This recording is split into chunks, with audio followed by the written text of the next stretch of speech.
नमस्कार, India voice देख रहे हैं आप। मैं हूं आपके साथ पूजा झा। बुलेटिन की शुरुआत करेंगे बड़ी खबर के साथ। लखनऊ में आज बीजेपी कोर कमेटी की बैठक है। सीएम योगी आदित्यनाथ, दोनों डिप्टी सीएम इस बैठक में मौजूद रहेंगे। बड़ी खबर आपको बता रहे हैं, लखनऊ में आज बीजेपी कोर कमेटी की बैठक होने वाली है। इस बैठक में सीएम योगी आदित्यनाथ, दोनों डिप्टी सीएम मौजूद रहेंगे। शाम को बीजेपी की ये अहम बैठक होने वाली है। आज 5KD पर यह बैठक होगी। इस बैठक की अध्यक्षता भूपेंद्र चौधरी करने वाले हैं। शाम को ये बीजेपी की अहम बैठक आज लखनऊ में होने वाली है। इस बैठक में बीजेपी के तमाम मंत्री और नेता शामिल होंगे। इसके अलावा खुद सूबे के मुख्यमंत्री योगी आदित्यनाथ और दोनों डिप्टी सीएम इस बैठक में मौजूद रहेंगे। इस बैठक में निकाय चुनाव की आगामी रणनीति को लेकर रणनीति बनाई जाएगी। सीएम योगी आदित्यनाथ और दोनों डिप्टी सीएम की मौजूदगी में ये बैठक होगी। शाम को बीजेपी की ये अहम बैठक आज होने वाली है। 5KD पर बीजेपी कोर कमेटी की ये बैठक होगी आज। बड़ी खबर आपको बता रहे हैं, लखनऊ में आज बीजेपी की कोर कमेटी की बैठक होने वाली है। इस बैठक में मुख्यमंत्री योगी आदित्यनाथ शामिल रहेंगे। इसके अलावा दोनों डिप्टी सीएम और बीजेपी के तमाम नेता इस बैठक में शामिल होंगे।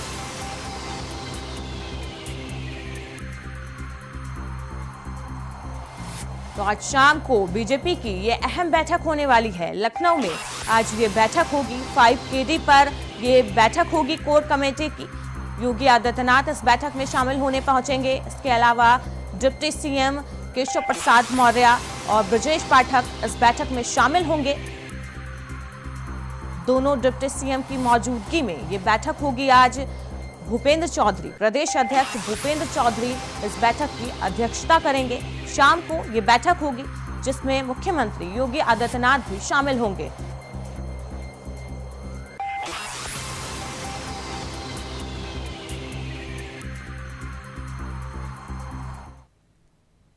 तो आपको दिल्ली लेकर चलते हैं, जहां पीएम मोदी क्या कुछ कह रहे हैं, आपको सुनवाते हैं। बहुत बड़ा खर्च होता है।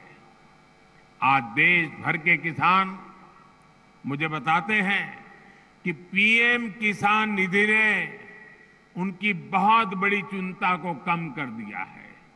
साथियों, आज बेहतर और आधुनिक टेक्नोलॉजी का उपयोग करते हुए हम खेत और बाजार की दूरी को भी कम कर रहे हैं।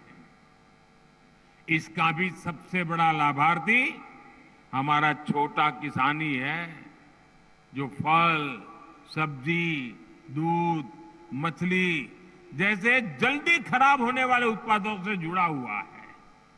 किसान रेल और कृषि उड़ान हवाई सेवा से इसमें छोटे किसानों को भी बहुत लाभ मिला है।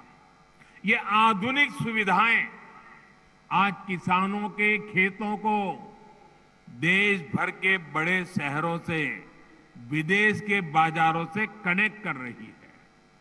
इसका एक परिणाम ये भी हुआ है कि कृषि क्षेत्र से एक्सपोर्ट अब उन देश को भी होने लगा है, जहां पहले कोई सोच भी नहीं सकता था।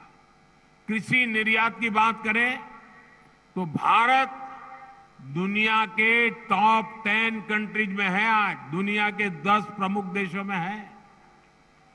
कोरोना की रुकावटों के बावजूद भी, 2 साल मुसीबत में गए, उसके बावजूद भी हमारे कृषि निर्यात में 18% की वृद्धि हुई है। गुजरात से बड़े पैमाने पर कमलम फ्रूट, जिसको बाहरी भाषा में ड्रैगन फ्रूट कहते हैं, भारत में उसको कमलम फ्रूट कह रहे, आज विदेश जा रहा है। हिमाचल से पहली बार ब्लैक गार्लिक का एक्सपोर्ट हुआ है।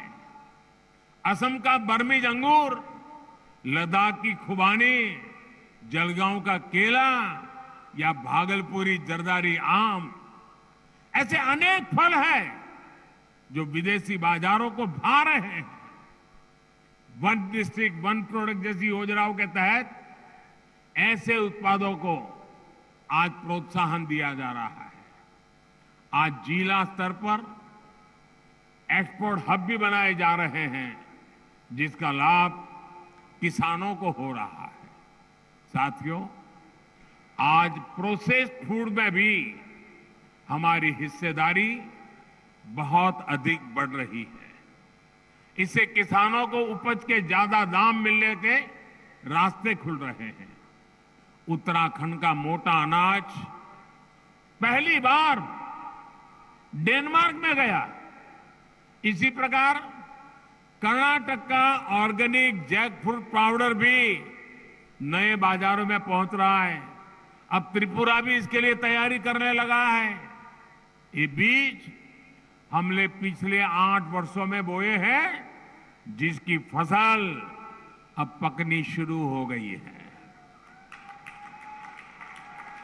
साथियों, आप सोचिए, मैं कुछ आंकड़े बताता हूं। ये आंकड़े सुनकर के आपको लगेगा कि प्रगति और परिवर्तन कैसे होते हैं। 8 साल पहले जहां 2 बड़े फूड पार्क ही देश में थे, 2 बड़े फूड पार्क, आज ये संख्या 23 हो चुकी है। अब हमारा प्रयास ये है कि किसान उत्पादक संघों यानी एफपीओ और बहनों के स्वयं सहायता समूहों को भी इस सेक्टर से कैसे अधिक से अधिक जोड़े। कोल्ड स्टोरेज हो, फूड प्रोसेसिंग हो, एक्सपोर्ट हो, ऐसे हर काम से छोटा किसान सीधे जुड़े। इसके लिए आज सरकार लगातार प्रयास कर रही है। साथियों, तकनीक का ये प्रयोग बीज से लेकर बाजार तक पूरी व्यवस्था में बड़े परिवर्तन ला रहा है। हमारी जो कृषि मंडियां हैं, उनको भी आधुनिक बनाया जा रहा है। वही टेक्नोलॉजी के माध्यम से किसान घर बैठे ही देश की किसी भी मंडी में अपनी उपज बेच सके, ये भी ई नाम के माध्यम से किया जा रहा है। ई नाम से अब तक देश के 2.25 करोड़ से ज्यादा किसान और 2.5 लाख से अधिक व्यापारी जुड़ चुके हैं। आपको ये जानकर के भी खुशी होगी कि अभी तक इसके माध्यम से 2 लाख करोड़ रुपए से अधिक की लेन देन हुई है। आपने देखा होगा, आज देश के गांवों में जमीन के घर के नक्शे बनाकर किसानों को प्रॉपर्टी कार्ड भी दिए जा रहे हैं। इन सभी कामों के लिए ड्रोन जैसी टेक्नोलॉजी, आधुनिक टेक्नोलॉजी का उपयोग किया जा रहा है। साथियों, खेती को ज्यादा से ज्यादा लाभकारी बनाने के लिए आधुनिक टेक्नोलॉजी को उपयोग को हमारे स्टार्टअप नए युग में ले जा सकते हैं। आज यहां इतनी बड़ी संख्या में स्टार्टअप से जुड़े साथी मौजूद हैं। बीते 7-8 सालों में खेती में स्टार्टअप की संख्या, ये भी आंकड़ा सुन लीजिए, पहले 100 थे, 100, आज 3000 से ज्यादा स्टार्टअप खेती में टेक्नोलॉजी पे काम कर रहे हैं। ये स्टार्टअप, ये इनोवेटिव युवा, ये भारत की टैलेंट, भारतीय कृषि का, भारत की ग्रामीण अर्थव्यवस्था का भविष्य नए सिरे से लिख रही है। लागत से लेकर ट्रांसपोर्टेशन तक की हर समस्या का समाधान हमारे स्टार्टअप्स के पास है। अब देखिए, किसान ड्रोन से ही किसान का जीवन कितना आसान होने वाला है। मिट्टी कैसी है, मिट्टी को कौन सी खाद चाहिए, कितनी सिंचाई चाहिए, बीमारी कौन सी है, दवाई कौन सी चाहिए, इसका अनुमान ड्रोन लगा सकता है और आपको सही मार्गदर्शन दे सकता है। दवाई का स्प्रे करना है तो ड्रोन उसी हिस्से में स्प्रे करता है जहां जरूरत है, जितनी जरूरत है। इससे स्प्रे और खाद की बर्बादी भी रुकेगी और किसान के शरीर पर जो केमिकल गिरता है उससे भी मेरा किसान भाई बहन बच जाएगा। भाई और बहनों, आज एक और बहुत बड़ी चुनौती है जिसका जिक्र मैं आप सभी किसान साथियों, हमारे इनोवेटर्स के सामने जरूर करना रहूं। आत्मनिर्भरता पर इतना बल मैं क्यों दे रहा हूं और खेती की, किसानों की इसमें क्या भूमिका है, ये हम सबको समझ करके मिशन मोड में काम करने की जरूरत है। आज सबसे अधिक खर्च जिन चीजों को आयात करने में हमारा होता है वो खाने का तेल है, फर्टिलाइजर है, कच्चा तेल है। इनको खरीदने के लिए ही हर साल लाखों करोड़ रुपए हमारे दूसरे देशों को देना पड़ता है। विदेशों में जब कोई समस्या आती है तो इसका बुरा असर हमारे यहां पर भी पड़ता है। अब जैसे पहले कोरोना आया, हम मुश्किलें झेलते झेलते दिन निकाल रहे थे, रास्ते खोज रहे थे। अभी कोरोना तो पूरा नहीं हुआ तो लड़ाई छिड़ गई। और ये ऐसी जगह जहां हम बहुत सी बातें वहां से खरीदते थे, जहां से ज्यादा हमारे पास जरूरतें थी, वही देश लड़ाइयों में उलझे हुए हैं। उन ऐसे ही देशों पर इन लड़ाई का प्रभाव भी ज्यादा हुआ है। अब खाद को ही लीजिए, यूरिया हो, डीएपी हो या फिर दूसरे फर्टिलाइजर, ये आज दुनिया के बाजारों में दिन रात इतनी तेजी से महंगे होते जा रहे हैं, इतना आर्थिक बोझ पड़ रहा है जो हमारे देश को झेलना पड़ रहा है। आज हम विदेशों से 75-80 रुपये किलो के हिसाब से यूरिया खरीदते हैं, लेकिन हमारे देश के किसान पर बोझ न पड़े, हमारे किसान, उन पर कोई नया संकट न आए, जो 70-80 रुपये में हमारा यूरिया हम आज बाहर से लाते हैं, हम किसानों को 5 या 6 रुपये में पहुंचाते हैं भाइयों, ताकि मेरे किसान भाइयों बहनों को कष्ट न हो। किसानों को कम कीमत में खाद मिले, इसके लिए इस वर्ष अब इसके कारण सरकारें खजाने पर बोझ आता है, कई कामों को करने में रुकावटें खड़ी हो जाती हैं। इस वर्ष लगभग 2.5 लाख करोड़ रुपया केंद्र सरकार का सिर्फ ये यूरिया के पीछे हमको लगाना पड़ रहा है। भाइयों और बहनों, आयात पर हो रहे खर्च को कम करने के लिए, देश को आत्मनिर्भर बनाने के लिए हम सब ने मिलकर के संकल्प करना ही होगा। हम सब ने मिलकर के उस दिशा में चलना ही होगा। हम सब ने मिलकर के विदेशों से खाने के लिए चीजें लानी पड़े, खेती के लिए चीजें लानी पड़े, इसमें से मुक्त होने का संकल्प करना ही पड़ेगा। कच्चे तेल और गैस पर विदेशी निर्भरता को कम करने के लिए बायोफ्यूल इथेनॉल पर बहुत अधिक काम आज देश में चल रहा है। इस काम से सीधे किसान जुड़ा है, हमारी खेती जुड़ी हुई है। किसान की उपज से पैदा होने वाले इथेनॉल से गाड़ियां चले और कचरे से, गोबर से बनने वाली बायोगैस से बायो सीएनजी बने, ये काम आज हो रहा है।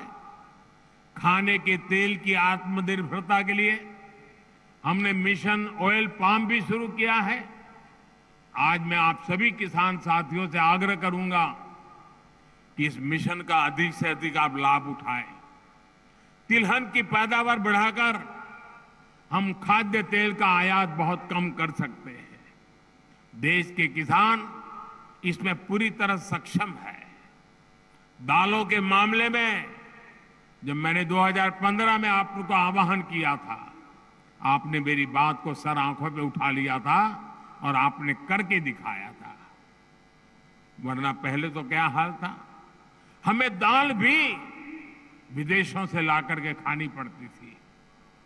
जब हमारे किसानों ने ठान लिया तो देखते ही देखते दाल का उत्पादन लगभग 70% तक बढ़ाकर दिखा दिया। ऐसी ही इच्छा शक्ति के साथ हमें आगे बढ़ना है। भारत की कृषि को और आधुनिक बनाना है, नई ऊंचाई पर पहुंचाना है। आजादी के अमृत काल में खेती को हम आकर्षक और समृद्ध बनाएंगे। इसी संकल्प के साथ सभी मेरे किसान भाइयों बहनों को, सभी स्टार्टअप से जुड़े युवाओं को मैं बहुत बहुत शुभकामनाएं देता हूं। बहुत बहुत धन्यवाद। बहुत बहुत आभार माननीय प्रधानमंत्री श्री नरेंद्र मोदी जी का। देवी सज्जनों, आइए हम सब खड़े होकर करतल ध्वनि से आभार व्यक्त करें उस विभूति का जिनका एक एक शब्द इस देश की जनता में आत्मविश्वास का भाव भरता है। इस देश के युवाओं में नए जोश का संचार होता है जिनके मुखार बिंदु से निकले एक एक शब्द से। और आज देश का किसान, देश का जवान, देश का हर नागरिक विकसित भारत के निर्माण में अपनी भूमिका निभाने के लिए तत्पर है। तो वो ऊर्जा और वो प्रेरणा माननीय प्रधानमंत्री श्री नरेंद्र मोदी जी के व्यक्तित्व और उनके कृतित्व से इस देश को मिलती है।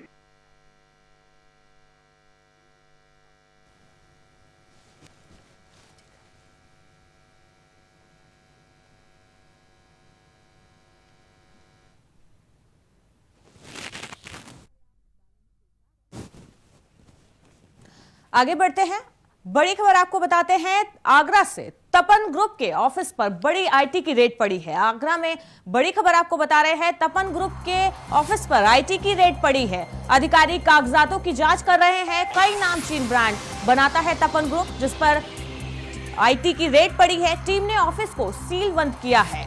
कई प्रतिष्ठानों पर भी आईटी की कार्रवाई चल रही है। बड़ी खबर आपको बता रहे हैं, आगरा से तपन ग्रुप के ऑफिस पर आईटी की रेड पड़ी है। कई प्रतिष्ठानों पर भी, तपन ग्रुप के और भी कई प्रतिष्ठानों पर आईटी की कार्रवाई जारी है। अधिकारी कागजों की जांच पड़ताल कर रहे हैं।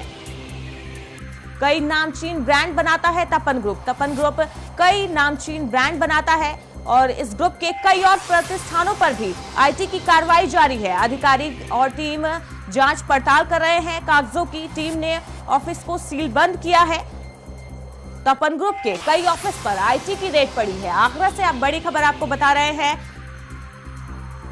इसके अलावा तपन ग्रुप के कई प्रतिष्ठानों पर भी आईटी की कार्रवाई जारी है। इसी खबर पर अधिक जानकारी के लिए हमारे साथ मयंक त्यागी जुड़ चुके हैं आगरा से। जी मयंक, तपन ग्रुप के ऑफिस पर आईटी की ये बड़ी रेड पड़ी है। देखिए, आपको बता दें कि दिल्ली आईटी इनकम टैक्स की छापेमार की कार्रवाई आगरा में हुई है, जहां पर अगर देखा जाए तो बड़े घरानों के व्यापारियों में बड़ा दहशत का माहौल है। अगर आपके आगरा की बात की जाए तो घी के बड़े व्यापारी यानी ट्रेडिंग का बड़ा काम है तपन ग्रुप, उसके यहाँ छापेमार कार्रवाई हुई है। उनकी रौनकता फैक्ट्री पे और उनके ऑफिस पे, दोनों ही जगह पे एक साथ टीमों ने छापेमार कार्रवाई की गई है। तमाम दस्तावेज को कलेक्ट किया है। दस्तावेज के साथ साथ मालिक जो सुरेंद्र गर्ग हैं उनसे लगातार पूछताछ की जा रही है। फैक्ट्री और ऑफिस में आवाजाही बंद कर दी है। ऑफिस को सील भी कर दिया गया है। और लेकिन दिल्ली इनकम टैक्स की टीम एक बड़ा संदेश देना चाहती है और कार्रवाई में हो सकता है एक बड़ा खुलासा सामने भी आ सकता है। जी मयंक, ये जो कार्रवाई आईटी ने की है, ये कार्रवाई किसी शिकायत पर की गई है? देखिए, फिलहाल अभी तक इस बात की कंफर्मेशन नहीं हो पाई है, क्योंकि इनकम टैक्स की जो रेड पड़ी हुई है उसकी तरफ से अभी ऐसी कोई बयानबाजी या कोई वर्जन सामने नहीं आया। लेकिन जहां तक सूत्रों के हवाले की खबर जो है वो लगातार आय से अधिक संपत्ति का पूरा मामला बताया जा रहा है, जहां पर लगभग दस्तावेज की जांच की जा रही है। तमाम दस्तावेज के साथ साथ जो मालिक है सुरेंद्र गर्ग, उनसे पूछताछ भी की जा रही है, क्योंकि जो तपन ग्रुप है वो घी और ट्रेडिंग का एक बड़ा व्यापारी आगरा के अंदर माना जाता है, बड़ा कारोबार माना जाता है। और तमाम जो शख्सियत है, जो बड़ी शख्सियत है, उनसे जुड़ी हुई है। मयंक, बताया जा रहा है तपन ग्रुप के और भी कई प्रतिष्ठानों पर छापेमारी की जा रही है या कार्रवाई जारी है आईटी की, तो और किन किन संस्थानों पर ये कार्रवाई हो रही है? तपन ग्रुप का जो ऑफिशियल ऑफिस है दयालबाग में स्थित है, वहां पे इनकम टैक्स की एक टीम है। वहीं आपको बता दें रौनकता में जो तपन ग्रुप की जो घी की फैक्ट्री है उस पर भी टीम लगातार कार्रवाई कर रही है और भी अन्य संस्थान है, जैसे ट्रेडिंग का जो संस्थान है उस पर भी कार्रवाई चल रही है। तो जी। लगभग देखा जाए तो आगरा शहर के 4 से 5 प्रतिष्ठानों पर तपन ग्रुप की प्रतिष्ठानों पर लगातार कार्रवाई की जा रही है, जिसमें इनकम टैक्स एक बड़ा अच्छा संदेश जो है आगरा से जी दे सकती है। जी मयंक, इन तमाम जानकारियों के लिए आपका बहुत बहुत शुक्रिया। तो तपन ग्रुप के ऑफिस पर आईटी की ये रेड पड़ी है, अधिकारी कागजातों की जांच कर रहे हैं। मनी लॉन्ड्रिंग का ये मामला बताया जा रहा है कि आय से अधिक संपत्ति मामले में ये जांच हो सकती है। हालांकि कोई आधिकारिक बयान अभी तक सामने नहीं आया है और फिलहाल आईटी की जो टीम है वो जांच पड़ताल में जुटी है।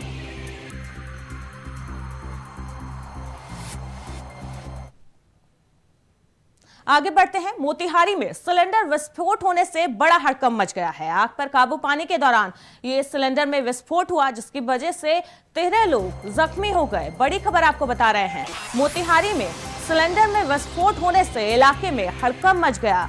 इस हादसे में 13 लोग जख्मी बताए जा रहे हैं। आग पर काबू पाने के दौरान सिलेंडर में ब्लास्ट हुआ, जिसमें 13 लोग जख्मी हो गए। चौकिया अनुमंडल अस्पताल से मुजफ्फरनगर इन जख्मी लोगों को रेफर किया गया है, जहां उनका इलाज चल रहा है। चौकिया अनुमंडल अस्पताल से मुजफ्फरनगर अस्पताल इन जख्मी लोगों को रेफर किया गया है, जहां उनका इलाज चल रहा है। कल्याणपुर के पकड़ी दीक्षित गांव की ये पूरी घटना है, जहां पर यह सिलेंडर विस्फोट हुआ, जिसमें 13 लोग जख्मी बताए जा रहे हैं, जिनका इलाज मुजफ्फरपुर के अस्पताल में चल रहा है। मोतिहारी से ये बड़ी खबर आपको बता रहे हैं, जहां आग पर काबू पाने के दौरान सिलेंडर में ब्लास्ट हो गया और इस दौरान 13 लोग घायल हो गए। घायलों को चौकिया अनुमंडल अस्पताल से मुजफ्फरपुर के अस्पताल में रेफर किया गया है, जहां पर डॉक्टरों की टीम उनका इलाज कर रही है। कल्याणपुर के पकड़ी दीक्षित गांव की ये पूरी घटना बताई जा रही है, जहां पर सिलेंडर में ब्लास्ट हुआ। इस ब्लास्ट से 13 लोग जख्मी हो गए, जिनका इलाज चल रहा है। तो मोतिहारी से बड़ी खबर आपको बता रहे हैं, सिलेंडर में विस्फोट होने के चलते बड़ा हादसा हो गया है। हादसे से इलाके में हड़कंप मच गया है। आग पर काबू पाने के दौरान सिलेंडर में ब्लास्ट हुआ, जिसमें 13 लोग घायल बताए जा रहे हैं, जिनका मुजफ्फरपुर अस्पताल में इलाज चल रहा है। बड़ी खबर बता रहे हैं आपको, जॉलीग्रांट एयरपोर्ट पहुंचे अखिलेश यादव। नेताजी की अस्थियां लेकर हरिद्वार से अखिलेश यादव निकल चुके हैं। अस्थियां लेकर हरिद्वार जा रहे हैं अखिलेश यादव।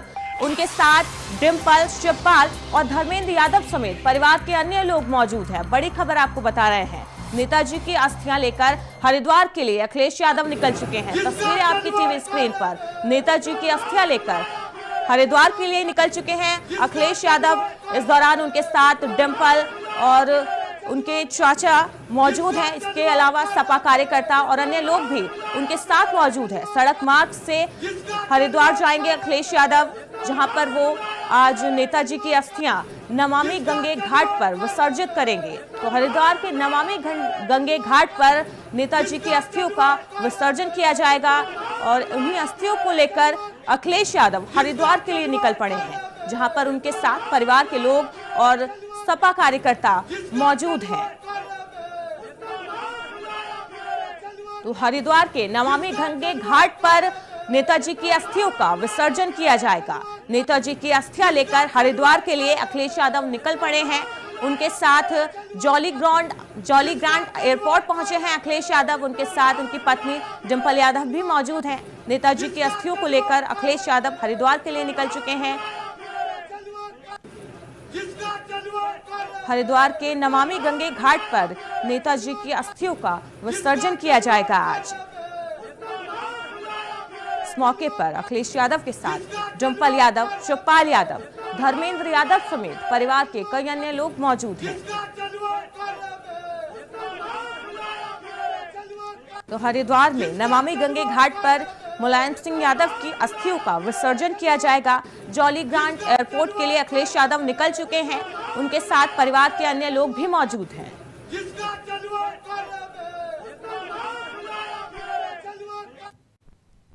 खबरों में फिलहाल इतना ही। लगातार खबरों के लिए देखते रहिए इंडिया वॉइस। नमस्कार।